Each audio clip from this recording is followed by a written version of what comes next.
Hi. I hope I'm the right right way this time. Good morning, everyone. I want to show you something really quick because it's about to rain. The rain is coming, but I didn't want the day to go without me sharing this with you. Remember how I had said that there are a lot of things growing on my garden. I don't know what they are, but I'm finding out little by little what they are. I spoke with one of the natives yesterday and they shared so much about this plant with me. I think you remember me telling you about this spiny amaranth. I didn't know that amaranth had thorns in them. I was so embarrassed. But what I found out about this plant was absolutely amazing. First of all, it's something that by any stretch of the imagination should be considered a superfood. There's just no question about this being a superfood. This is the spiny amaranth. That's the name of it. It's also called pigweed. And it's got some spines. Oh, ow, ow, ow, ow, ow, ow, ow, ow. Oh, dear. See? It made me bleed, I think. It's got some little spines there in the groove of the stem. Everywhere where the leaves meet, there's a little spine. And you can hardly see them, but you can certainly feel them. So let me tell you about this. And what you want to do is definitely share this with someone you love. This plant, you can eat the leaves just like spinach. And it has, in fact, it tastes better than spinach, and it has far more nutrition than spinach. And the seeds can be grounded into a flour. You can make a flour with it. You can make amaranth flour. Now, I found out that it was used by healers to reduce fever and treat snake bites. So it's one of those snake bite herbs.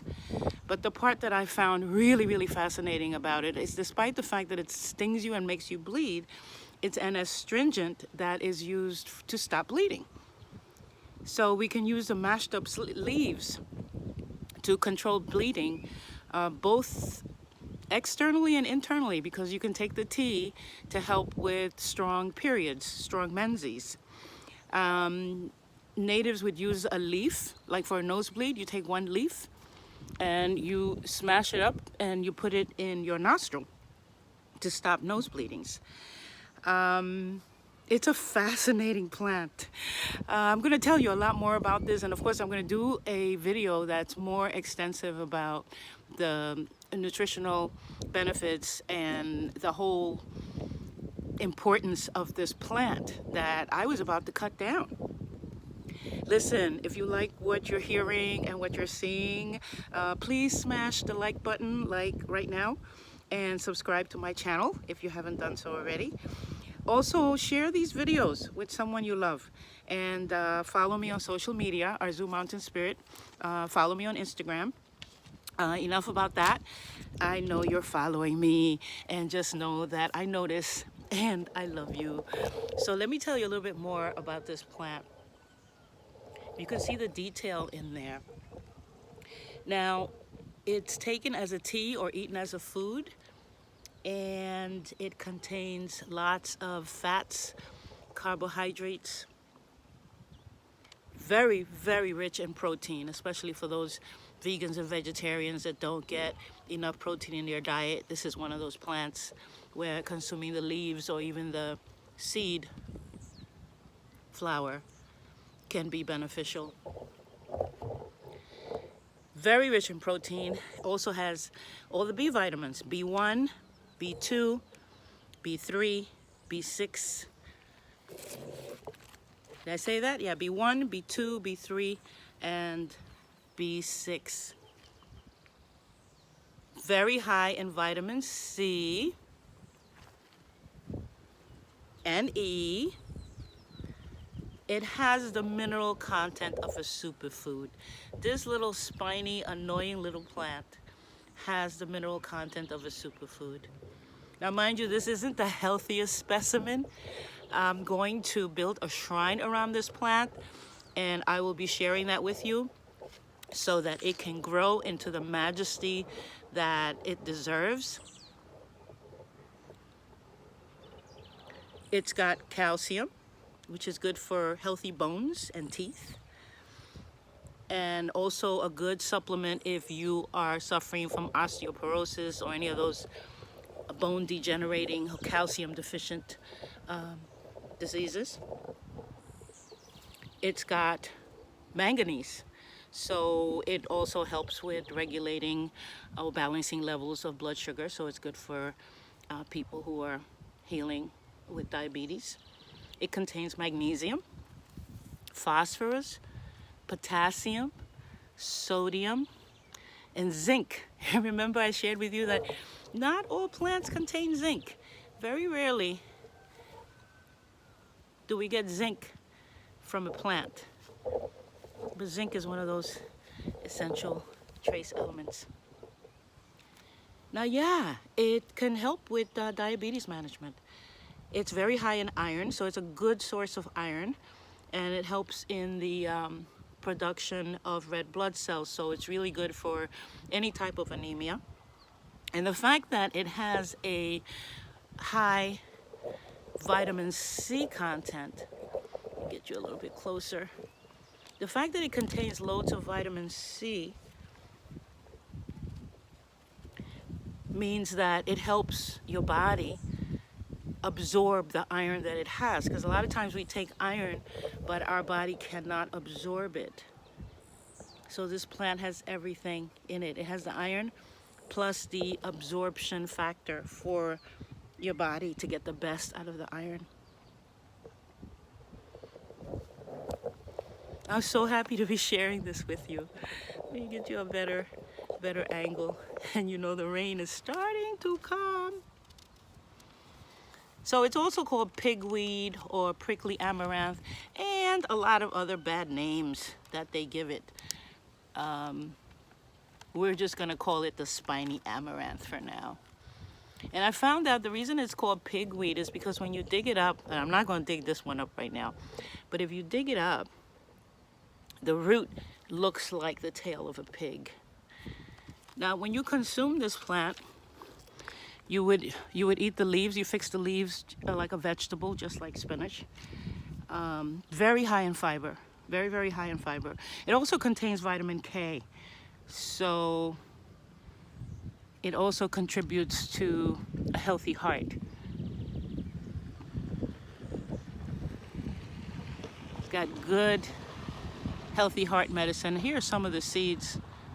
You see? The plant contains flavonoids like rutin, which are known to strengthen capillary walls. So it's good for the treatment of varicose veins.